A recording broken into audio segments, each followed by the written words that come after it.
আসসালামু আলাইকুম রহমতুল্লাহ। আলহামদুলিল্লাহ, কষ্টের ফল মিষ্টি হয়। আপনারা জানেন, কষ্ট করে এবং পরিশ্রম করে যদি যেই কোনো কিছুই আপনি করেন না কেন, আপনি ফল পাবেনই।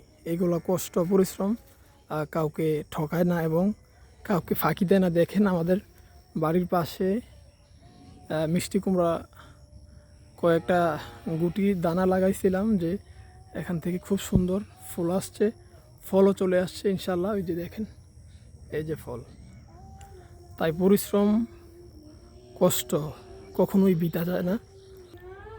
এই যে দেখেন, খুব সুন্দর গুটি চলে আসছে, এখানেও আছে, খুব সুন্দর। এই যে দেখেন, এই গুটিটা মাশাল্লাহ খুব বড় হয়েছে।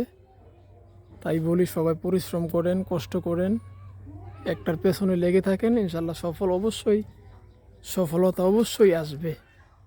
খুব সুন্দর গুটিগুলো।